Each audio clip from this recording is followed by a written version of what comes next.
Olá, queridos, a paz do Senhor Jesus.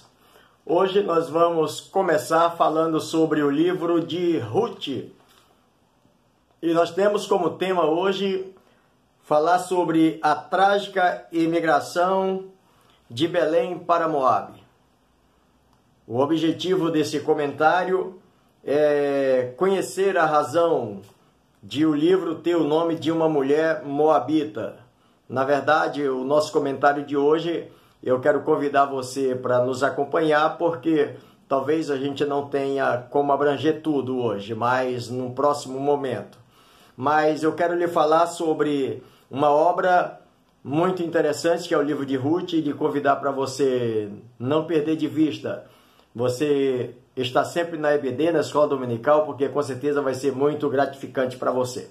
Nós vamos começar falando sobre esse livro de Ruth, e começando no capítulo de número 1, do verso também 1 do seu livro, que diz assim o texto sagrado: nos dias em que julgavam os juízes, houve fome na terra, e um homem de Belém de Judá saiu a habitar na terra de Moabe com sua mulher e seus 2 filhos.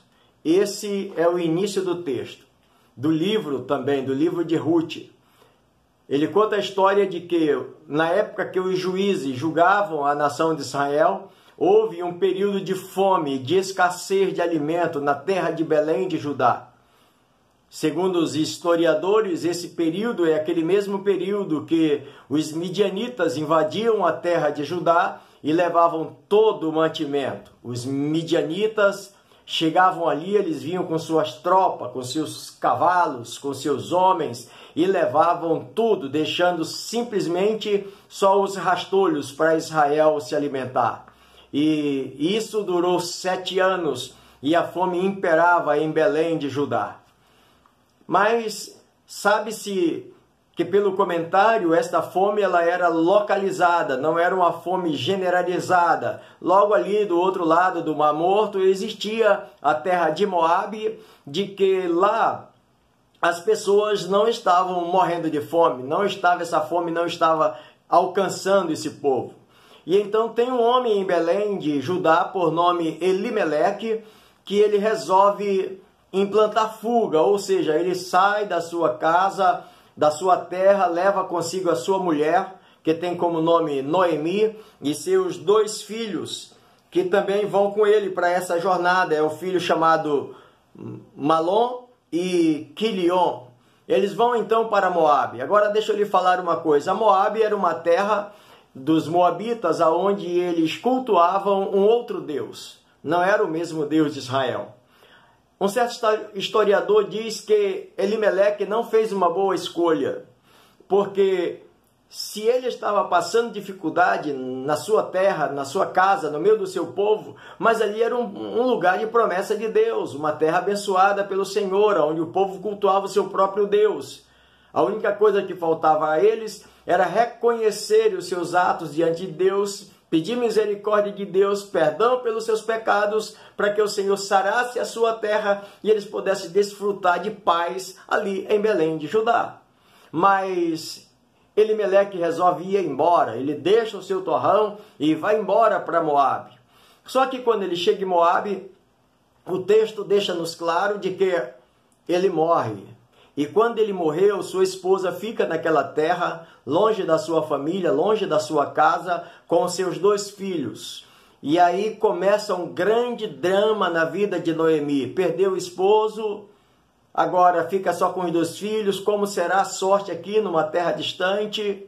Por isso que alguns escritores chegam a comentar de que Elimeleque não tenha feito uma boa escolha, porque se acontece a morte com ele, estando no meio da sua família, com certeza para Noemi seria algo bem melhor, mais fácil até para administrar a situação. Mas Noemi começa a se reerguer em Moabe e a tragédia prossegue, alcançando assim a morte dos seus 2 filhos. E quando eles morrem, parece assim que o chão se abriu para Noemi, acabou toda a esperança, acabou toda a expectativa. Elimeleque já tinha morrido. Os filhos que poderiam levar a posteridade da sua geração agora morreram também. acabou o nome Elimeleque, não tinha mais ninguém que levasse a geração para frente. Acabou. E como fica Noemi agora numa terra distante, numa terra que não tinha sua parentela, que não tinha seus amigos, uma terra longínqua da sua família. Queridos, esse drama foi o que viveu Noemi, e daí nós vamos estudar nas lições posteriores o porquê do livro levar o nome de Ruth. Ruth era uma das noras de Noemi. Mas deixa eu lhe falar que esse texto deixa claro para nós, pelo menos um pensamento para nós. Porque quando essas coisas acontecem na nossa vida, parece assim que não existe mais saída, não existe mais, vamos dizer assim, uma condição de sobrevivermos ou de sobrevivência, né?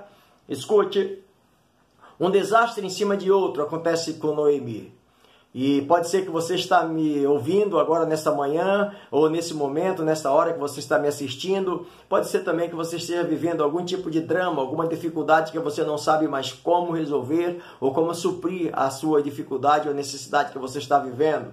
Mas eu quero que você fique conosco, nos acompanhe nessa trajetória do livro de Ruth, que você vai ver o quanto Deus é poderoso. E aqui nós observamos o seguinte: na vida de Noemi, dá-nos um senso real do choque que atinge uma pessoa nessa condição inesperada. Agora deixa eu lhe falar, não significa estarmos fora do alcance da providência de Deus. Por mais que a sua volta, as circunstâncias ao seu redor tenham sido tão trágicas, nós estamos vivendo hoje no país ainda, graças a Deus, sobressaindo de uma terrível pandemia, crendo de que essas ondas estão terminando, mas na verdade é que no meio dessa pandemia nós perdemos muita gente querida. Quanta gente boa nós perdemos, quantos amigos, quantos irmãos, quantos parentes na nossa família, na sua família, quantas pessoas mais próximas, quantas pessoas mais chegadas, quantos filhos perderam seus pais, quantos pais perderam seus filhos, quantos esposos perderam suas esposas, esposas perderam seus esposos, e enfim. Queridos, independente de qual seja a circunstância, deixa eu lhe falar à luz desse texto, mesmo que o fato de certos sofrimentos nos pareçam insuportáveis, ou algumas das nossas circunstâncias pareçam injustas, nem algumas das nossas perguntas fiquem sem resposta. Sabe de uma coisa? Existe um Senhor poderoso que é capaz de, mesmo assim, diante de toda tragédia, ainda converter a tragédia em bênção. Eu quero desafiar a você a continuar sendo fiel ao Senhor, mesmo que as circunstâncias, as tragédias e as dificuldades. Existe um Deus que é capaz de mudar a sua história, mudar a minha história, mudar a nossa história. Portanto, que Deus te abençoe. Se você vai à EBD, que o Senhor te abençoe e que você tenha ainda um aproveitamento muito maior, juntamente com o seu professor. Deus te abençoe e até o próximo, se Deus assim nos permitir.